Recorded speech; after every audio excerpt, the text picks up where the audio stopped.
G'day and welcome to this week's FriBaT Friday Beers and Tools with Andy and special guest Cameron. There you go, guys. Cameron's up from regional Victoria, finally got up to visit me in the Northern Territory, so very excited about that. He brought his girlfriend up to the Northern Territory as well, first time she's ever been up here, and she's absolutely blown away by how great it is. And of course come from cold weather to warm and humid weather, so that's a nice change, I imagine. For sure. I've forgotten what that's like. I'm going to have to get used to that going back to going to Tassie, I'm sure. Tassie will make you know about that. That's right. All right, so Cameron and I are going to jointly review a pale ale today. This is the John Boston The Point Pale Ale, and this is named after Bennelong Point in Sydney. John Boston was the first to brew craft beer in Australia, apparently, and I'm not sure about that. I'll check that and let you know. After you, sir. Beautiful. Thank you. Thank you. Cheers. Happy Friday.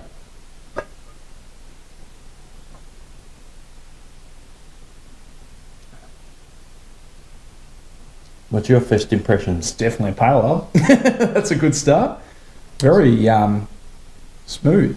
So Cam and I have been having a few 150 Lashes pale ale, 150 lashes, and which I've reviewed before on the channel. How does that compare with 150 Lashes for you? very close, actually. If anything, it's got a bolder hit at the end. I don't know if you can feel that a little bit. It's a bit more hoppy. Hoppy wise, yeah. What have they got to say on their website? The Point Pale Ale is named after Bennelong Point in Sydney, where Boston's mill stood that helped him craft Australia's first beer. It says first beer. I find that very hard to believe. But anyway, it's on the interwebs, so therefore it must be true.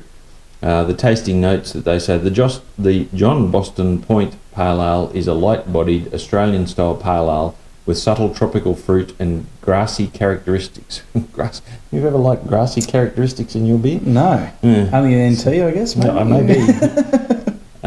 They go on to say, beautifully balanced with a crisp, clean, lingering finish, this beer is a most refreshing pale ale. That it is. It is very similar to 150 Lashes for me, but like you said, it's just got a little bit more bitterness, a little bit more body. Yeah, probably makes sense, actually. If you read on the actual bottle, it says it was located where the Sydney Opera House is now built. Oh, good research, son. Very good. So, I'm partial to a pale ale. I know you are. We need to talk about ratings here. So, obviously, you're familiar with my spanner scale for beers. That's right. What do you give that out of 5 spanners?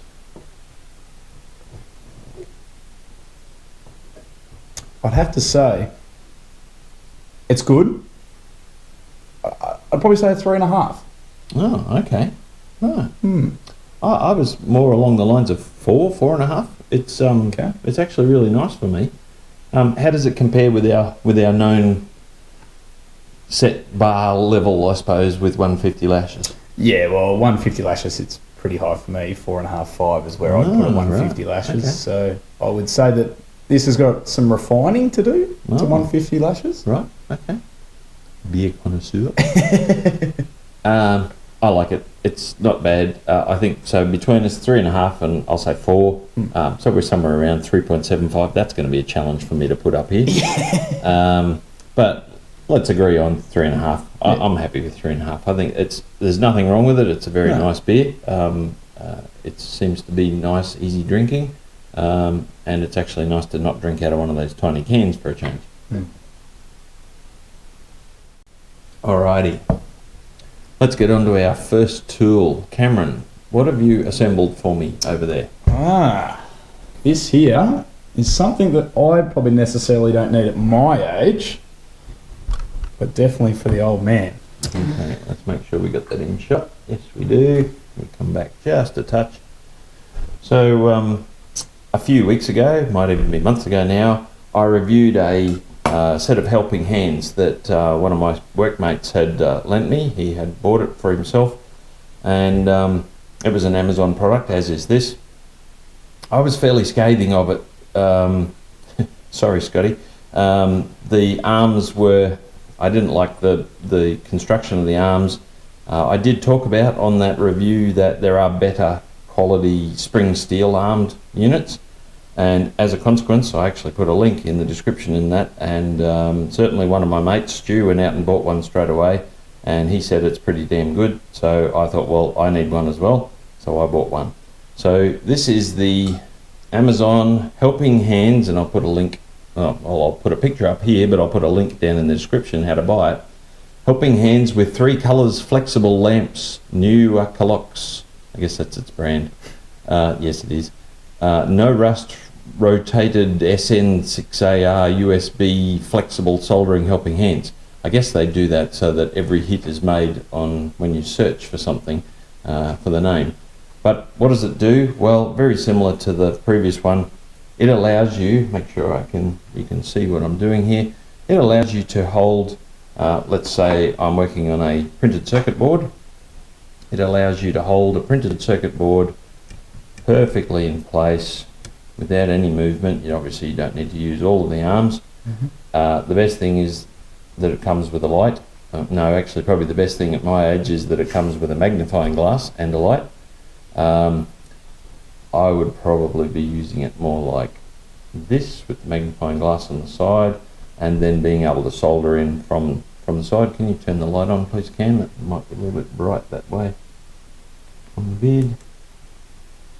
Right, that's okay. So this enables you to have quite a high intensity LED on your workplace, and I think it was 3 times. Let me just double check that. 3 times magnifying glass. So certainly when I use my glasses here, which I'm finding harder and harder to solder nowadays because it's a much finer, closer work, this enables me to see very, very closely down to a really fine level on a circuit board to be able to solder. It also has, and Cam's just working the controller there, you can change the colour, which sometimes is helpful, especially if there's a lot of glare off a soldering surface, like a bright shiny surface like this. And obviously the intensity, you can change the intensity of the light as well. Again, if you're finding too much reflected light, that certainly makes it much easier to use for soldering. It is really well constructed. How easy was it to put together, Cam? I got Cam to assemble it. Pretty straightforward. Obviously this is something you'd probably have set up on a bench and pre-manufactured, so your first installment's probably your last that you ever really pack it down, but if you were moving it around quite often, it was quite easy to put together. Yeah, for sure. Any shortfalls did you see when you were assembling it? Yeah, so one little trick I found was the red anodized, I'd say this, the junction area where everything joins into. The arms need to be put on first before you put the final base on, just obviously due to right here where you've got your power lead running out. Yep. This would actually hit the base as you were tightening it up. There is no locking nuts or anything like that on there, so they may need to be adjusted over time with use. Possibly, and I'm obviously going to disassemble this again before I retire to Tassie, just for ease of transport so that it doesn't get damaged. But when I reassemble it, I'll probably use some Loctite on it just to make sure that these nuts don't undo, because of course you do have the flexibility in the arm to be able to put the arm in any direction that you want. They're very flexible in that way. Anything else? No. Right, pretty straightforward. Pretty straightforward. Were the instructions in English or in Chinese? Absolutely no instructions, just how to use it, which if you've bought and built at this stage you probably would know how to use it. But fairly straightforward, just that little tip that I found. Obviously it's got little rubber feet on the bottom there which allow it to become a little bit more stable when you're planted with it. Certainly not moving much on Grandpa's table, is it? No, not at all. But also this screw here, which if you don't actually fit the rubber feet onto it, it actually will foul out on the bottom as it sits past the base, so it doesn't sit flush with it. So that is something you need to do, otherwise it will roll around on the table. So. Yeah. It's got some reasonable weight to it, which is also important to keep it nice and stable whilst you're soldering. So that was one of the things that I liked about it. This unit on Amazon retails at $69.01. Where they come up with 1 cent, I don't know, but anyway, it did come from Amazon US, so for Prime members, $69 delivered, to your home in Australia. I have put a link to it down in the description down below, so that if this is something that interests you that you may need in your workshop, please use that link, and that helps the channel out a little bit as well, of course, at no extra cost to you. All right, so let's talk about functionality and value. Cam, what do you reckon? So I'll talk about functionality, being an old school electrician, and this is definitely my trade, where soldering was an important part of what I learnt in the early days. Put it this way, we didn't have these sort of things when I was doing my trade training, and had we had them back then, it probably would have made it a whole lot easier doing printed circuit board repairs and soldering. So for me, I can't see any negatives about it, apart from the couple of little small things. It's a 5 out of 5 for functionality for me. 5 out of 5 beers. Probably the only thing I notice is the little crocodile holding. They just have a little piece of heat shrink on them to protect whatever you're clamping with them. But that's okay. I don't think it's going to be a major issue. And they do have a little lock nut, which enables you to lock it in place at different angles. So that's a good feature. Yeah, look, it's a 5 out of 5 for me for $69 as well. What do you think of the value? Yeah, Value for money wise, it's relatively in the tool set and specialty tools in this perspective, it's quite cheap for what it is. It's certainly a niche tool. It's not something that every home mechanic or every home DIY needs. It really is. If you're doing, it would be very handy for jewellery work, anything fine that requires a little bit of magnification, especially with older eyes, but also having the multiple hands to assist you in holding something in place. That would be very handy if you're gluing something very fine as well. So it does have multiple uses other than as a soldering. I guess that's why it's sold as a helping hands setup. Just one thing to note is that it is USB powered, so we've got this running from a little USB adapter into mains electricity. So you will need to have a USB power supply to run it. But who hasn't got them in their house now? They're pretty commonplace. So value for money, I think. What do you reckon? 5 out of 5. $69. It's probably a little bit dear for this type of tool. It's certainly dearer than the one that Scotty let me to show you, but it has a lot of advantages for me over that tool. So I think value for money, I'm probably sitting about a 4.5 out of 5 for me. Rightio, tool 2. Crikey, we didn't say how much alcohol's in that. Did you read? Yeah, it's 1.1 standard. 4.2 alcohol volume. Okay, it is only my first for the day, everyone. That's what the camera knows. Yeah, that's right. Talking's never been my strong point.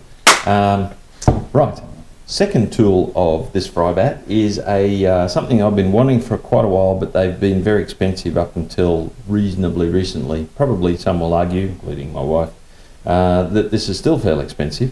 However, it is going to have multiple uses for me, not only as a tradesman, as a craftsman, but also this will come in handy in my renovation work in Tasmania. I have bought myself a thermal imager. We've all seen these on television shows and things, people using thermal imaging cameras. What does it do? It detects changes in heat, basically. That is the best way to describe it. This is an eBay product, not an Amazon product, for a change. Mostly because the Amazon ones were too expensive and the Australian eBay were better value. I didn't want to spend a lot of money, however, Casey will probably argue that this is a lot of money. This is a $239 product. It is rechargeable. However, there is a special on at the moment, and you can save 5% off that price. And in fact, no, that's if you buy 2. No, disregard. So what does it do? So a thermal imaging camera enables you to see differences or changes in heat levels. And I'll turn it on, and then we'll point it at my son. Hold it longer. You get this cute little, I'll have to use the camera here. I will take some video with it. It does have the ability to record as well. You can put an SD card in the side here, which it already has, and so electricians use this to find hotspots. If a circuit is running very, very hot, you can be following a cable, a connection point, that will show up as a high heat area. Now, how am I going to do this so that you can see it? So there's my son's hothead, and you can see that even the t-shirt here is cooler than his skin at his neck. Where you actually point it will also give you a reasonably accurate, apparently, temperature. It's a little bit hard to see at that distance. And now I've got a bit of glare from the lights, so I'll try and tilt that down a little bit. But anyway, you can see that it shows you multiple heat sources and multiple heat areas. This is handy, or going to be handy, in my renovation work in Tasmania, because being in a cold climate, it's going to be very important to see if I've got any heat losses around windows, draft areas, around doorways, etc. And this will enable you to quickly and easily see that. It's not a cheap tool, it's certainly not required in every garage or setup. However, mechanics do like them as well, because this enables you to quickly and easily see whether or not all cylinders are firing. You can actually look at each outlet on your exhaust headers and see whether one cylinder is actually firing, or a cylinder is not firing. I should say it'll be cold compared to the others. It's that accurate and that sensitive to changes in temperature. It is rechargeable. It has multiple different settings. More beer.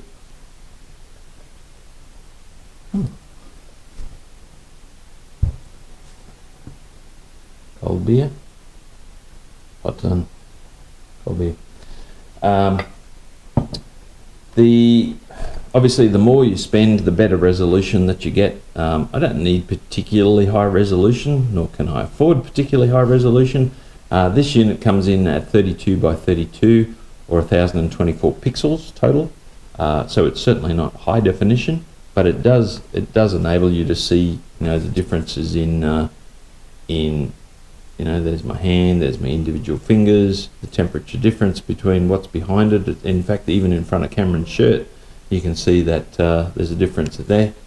It will measure temperature range of -20 to 400 degrees Celsius, which gives it a very wide-ranging use in different areas.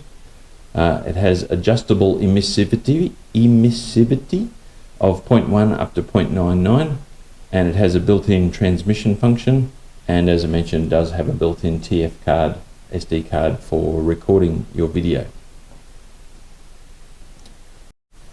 Quite hard to demo this obviously with the camera, but I will take some video. This is edge detection, which is a function. You can actually see that it's actually brought out Cameron's detail on his shirt. You can actually read GRAYZBILDZ on the shirt there. So I'll just record some of that, and it still enables you to that's the actual video mode. Let's just switch in between the two. You can also see the edges of the walls behind Cameron's head there. So that again is really handy for showing where door frames are, etc. So that you can actually see hot and cold spots. And obviously it works with cold spots as well. It has a function called 2-image fusion function, which is basically what we're looking at here. We've got different colors that we can use. This is particularly handy. The instruction manual is actually very, very good. It's very well written. It has an infrared mode, an infrared edge detection mode, which is what we're in at the moment. It has a dual light fusion mode and a visible light mode, and they can be controlled by these up and down arrows here. So you can see the multiple modes there. And again, you can see the difference in hotspot the edge of Cameron's shirt and the heat of Cameron's neck there, showing the difference in the video. They say high resolution. Yeah, it's okay. Like I said, the more money that you spend, the higher resolution that you get. It is reasonably straightforward to use, but again, the instruction manual that is provided with the kit, you also get a nice little carry bag, a charge USB, no, that's micro USB. Why haven't everyone gone to USB-C yet? I don't know, but micro USB to USB charger, and a qualification certification with an inspector QC pass, so you know it's good quality. It is, of course, Chinese. It might even be Taiwanese. Don't know. Yeah, Chinese, almost for sure. So for $236, Cameron made a good point. So Cameron's in the caravan industry. We'll put a link to Wang Caravans down below as well. There's their logo. Cameron sells caravans, and Cameron mentioned the possible use that they would use it for in the caravan industry. Yeah, doing a lot of insurance work and bits and pieces on shortages on aluminium panels that would pick up if there was a screw or something that actually, worn through to create a heat spot that you could actually quickly find it where the skin is not easy to peel back and look at. So I guess that'd be important, especially for caravanners who go to cold climates like up in the high country. You get heat soaked through something that is, they actually call it a thermal bridge in the building industry. It would be the same in caravans, where heat is actually transferred from one spot, or cold in this case, and so that would be a really handy thing as well. Like I said, for me, in the renovation work that I want to do in my house and make it as efficient as I can thermally in Tassie, I think that's going to be very handy. And certainly in the rest of my workshop equipment, that's also going to be really handy as well.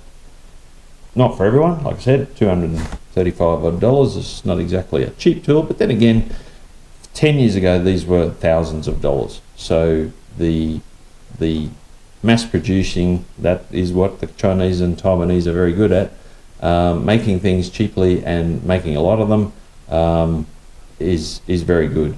I will put a few stills of what the camera is capable of doing, so that you can get a bit more of an idea. Again, it's very hard to demonstrate here in this sort of setting, so I'll put a few photos up, probably up here, and maybe even down here, and down here. And if I channel Al, it'll be around here somewhere. Wherever. And that's a reference to Skid Factory. If you don't watch Skid Factory, I'll also put a link to their channel as well. Very funny. Right, so let's talk value for money. For me, $239. It's not a cheap tool, but it ain't very expensive either. I think for what I'm going to use it for, especially with my renovation work on the house, I think it's going to be pretty invaluable. I think it's going to help me find those hot and cold spots pretty easily and quickly.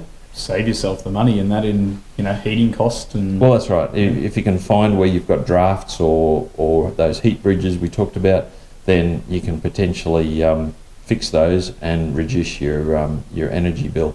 In the workshop wise, as an electrician, I can see a lot of uses for it as well. Certainly the commercial level guys use them all the time now, and even as a mechanic side of things, I can also see a lot of uses for it in my workshop as well. So $239, niche tool. Like a lot of tools I buy, they are fairly niche tools. For me, it's not a huge amount of money, and I guess, as you mentioned, it should pay for itself. So $239, I'm going to give it a 4 out of 5 for value, 4 out of 5 beers for value. For functionality, well, you've never used one or seen one before. No. What do you think of its functionality? Well, it's got really one job and one job only. It's going to do its job well. Looking at the quality of it and the way it's set up, it's obviously very niche, as you said. So functionality, and it's what it's designed for. I can see it being 4.5 out of that, I reckon. Yeah, I think probably the only thing that would make it better would be a higher resolution. But again, you're paying a lot more money as the resolution increases, and probably in 5 years' time, that will be a really, really crappy resolution compared to the same priced units in 5 years' time. That's the way the Chinese do things. But for exactly what I want to use it for, I'm not using it to do brain surgery, so I don't need high definition to know which nerve I'm going to cut or cauterize. I need to know where hot and cold spots are, again, from the photos that I've shown you on the screen. It will do that, and it does it quite well. I think that edge function is really handy because it actually allows you to see edges of doorways and windows and things like that, so that you know where you're looking at, and of course you can even then point at it and put a mark on it whilst you're there and then. So yeah, I agree. I think probably for me it's about a 4.5 out of 5 for functionality. I think it's going to be handy for me. Don't tell Mrs. Gray it was $239. She doesn't watch these videos. She's not home yet, good. Alrighty. Well, that's it for this week's FriBaT. I hope you enjoyed that. If you got something out of it and you think somebody else will get something out of it, please share it. That makes a huge difference to the channel. We're currently sitting at about 840 odd subscribers now, so only 160 odd left to reach my 1,000 goal, my first goal of 1,000. And then YouTube will start paying me some ad revenue. So thank you very much for all my new supporters and subscribers. Please share it around, like the videos. That makes a huge difference to the algorithm. Comment on the videos, even if you just go, yeah, that was a great vid, or that was crap, I don't care. You write a comment, I'll reply to you. Cam's pale. Cam's Cam needs a bit more NT sunlight. So thanks very much for watching. Hope you enjoyed that, and thank you very much for coming up and visiting me in the Northern Territory, son. So good to see you. Good to see the studio, and hope you've enjoyed your trip and been part of the channel as well. And I've seen a sneak peek of what's to come, guys. So I'd like and subscribe now, because the more that YouTube can start to pay a little bit more, I can tell you, the more exciting things you're going to see to come on this channel. Sweet. All right. Thanks for watching. See you next week.